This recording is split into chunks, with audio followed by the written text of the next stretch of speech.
வணக்கம் அன்பு உறவுகளே. இன்றைக்கி என்ன வீடியோனா, சஷ்டி விரதம் 2025 அதை பற்றின ஒரு வீடியோ தான். நம்மளுடைய சஷ்டி விரதம் எப்போ ஆரம்பிக்கு, எப்போ முடியுது, எத்தனை நாள் விரதம் இருக்கணும், விரதத்தை எப்படி இருக்கணும், ஒரு நாள் இருக்கலாமா, இல்லை இந்த மொத்த நாட்களும் இருக்கணுமா, இல்லை உணவு முறைகள் என்னென்ன சாப்பிட்லாம், அதுக்கடுத்து இந்த விரதம் இருந்தால் என்ன நன்மைகள் நடக்கும், என்ன தடைகள் நீங்கும் அப்படின்னு முழுசாக அந்த வீடியோவில் பார்க்க போகிறீங்க. நம்மளுடைய வீடியோ ஃபுல்லாக பாருங்கள். நான் முழு தகவலோடு வந்திருக்கேன் உங்களுக்காண்டி.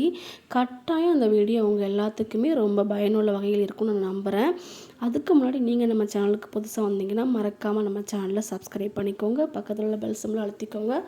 அப்போ தான் நான் போடுற எல்லா வீடியோ உங்களுக்கு உடனே கிடைக்கும். வாங்க வீடியோக்குள்ளே போயிடலாம்.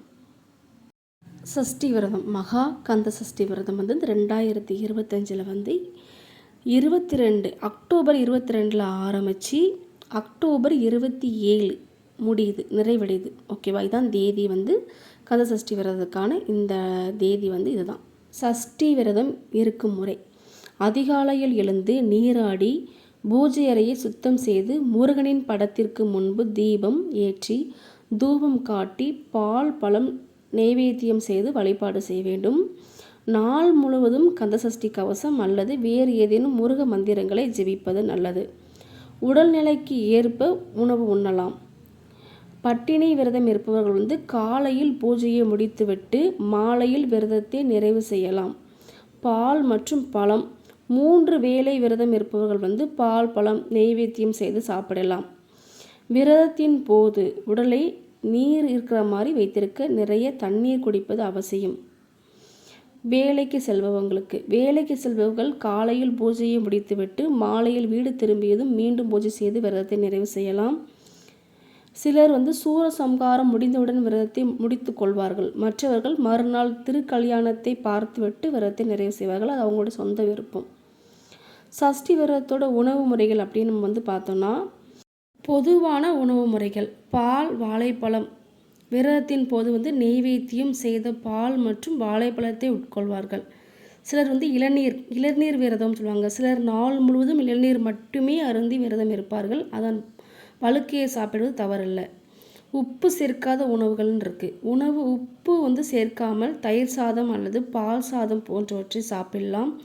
கடுமையான விரத முறைகள் மிளகு விரதம்னு சொல்லுவோம். இந்த முறையில் ஒவ்வொரு நாளும் ஒரு மிளகுடன் தண்ணீர் மட்டும் அருந்துவார்கள்.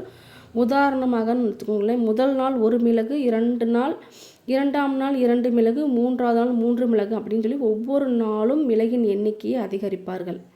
தண்ணீர் விரதம் அப்படின்னா நாள் முழுவதும் தண்ணீர் மட்டுமே குடித்துவிட்டு விரதம் இருப்பார்கள். காய்கறி மற்றும் கீரைகள் அப்படின்னா சிலர் வெறும் காய்கறிகள் மற்றும் கீரைகளை மட்டுமே சாப்பிட்டு விரதம் இருப்பார்கள்.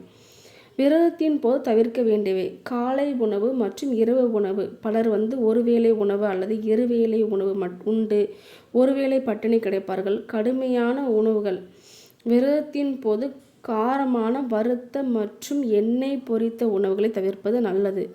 முக்கிய குறிப்பு: விரதம் இருக்கும் முறை அவரவர் உடல்நிலைக்கு ஏற்றவாறு தேர்ந்தெடுக்கப்பட வேண்டும். சூரசம்காரம் முடிந்த பிறகு கோயிலில் கொடுக்கப்படும் நெய்வேத்தியை உட்கொள்ளலாம். விரதத்தின் இறுதியில் தானம் செய்வது சிறந்தது. சஷ்டி விரதம் இருந்தால் என்ன தடைகள் நீங்கும், என்னென்ன நோய்கள் குணமாகும் அப்படிங்கிற மாதிரி பார்க்கலாம். நன்மைகள்னு எடுத்துக்கிட்டிங்கன்னா, தடைகள் நீங்குதல்: வாழ்க்கையில் வரும் இடர்பாடுகள் மற்றும் தடைகளை நீக்கி முன்னேற்ற பாதைகள் உண்டாகும். நோயின் எடுத்துக்கிட்டோன்னா, உடல்நிலையில் மனதையும் பாதிக்கும் நோய்கள் குணமாகும் என்று நம்பப்படுகிறது. மன வலிமை அதிகரித்தல்: மன உறுதியும் மன அமைதியும் வளர்க்கும். குழந்தை பாக்கியம்: குழந்தை பேர் இல்லாத தம்பதியினருக்கு குழந்தை பாக்கியம் கிடைக்கும் என்பது நம்பிக்கை. தொழில் வளர்ச்சி: வேலை வாய்ப்பு கிடைப்பதற்கும் தொழிலில் முன்னேற்றம் காண்பதற்கும் இந்த விரதம் உதவும். கடன்கள் நீங்குதல்: கடன் தொல்லைகளிலிருந்து விடுபடவும் இந்த விரதம் கடைபிடிக்கப்படுகிறது. குடும்பம் நிலை: குடும்பத்தில் துன்பங்கள் நீங்கி நல்வாழ்வு செழிக்கும். எப்படி அனுசரிப்பதுனா, ஒவ்வொரு மாதமும் வரும் சஷ்டி திதிகளில் இந்த விரதத்தை கடைபிடிக்கலாம். குறிப்பாக ஐப்பசி மாதத்தில் வரும் சஷ்டி திதி இல்லை கந்த சஷ்டி என சிறப்புடன் அழைக்கப்படுகிறது. முருகப்பெருமானின் அருள் வேண்டி மனமுருகி விரதத்தை மேற்கொள்வது மிக அவசியம். இந்த மகா கந்த சஷ்டி இந்த நாளில் வந்து இந்த விரதத்தை வந்து நீங்கள் இருக்கலாம். ஒரு நாள் விரதமும் இருக்கலாம், உங்களுடைய விருப்பம். 3 பொழுதும் உணவு நீங்கள் அருந்தியும் உணவு சாப்பிட்டும் நீங்கள் இருக்கலாம். உங்களால் முடிஞ்சால் உங்கள் உடல்நிலை நல்லா இருந்ததுன்னா, இல்லை பால் பழம் சாப்பிட்டு இருக்கலாம். இல்லை கடுமையான விரதம் இருக்காது, ஒரு சிலர் இருப்பாங்க. அது உங்களோட சொந்த விருப்பம்தான். உங்களுடைய உடல்நிலைக்கு ஏற்ப உங்களுக்கு எப்படி விரதம் இருக்க முடியுதோ நீங்கள் அப்படி இருந்துக்கலாம். இல்லை வந்து 3 தடவையுமே சாப்பிட்டு முருகரை நினச்சி மனசார வேண்டி கூட நீங்கள் இந்த விரதத்தை இருந்துக்கலாம். அது உங்களுடைய தனிப்பட்ட விருப்பம், உங்களுடைய உடல் நிலையை பொறுத்து. இந்த பதிவு உங்களுக்கு பயனுள்ளதாக இருக்கும்னு நம்புகிறேன். தேங்க்யூ.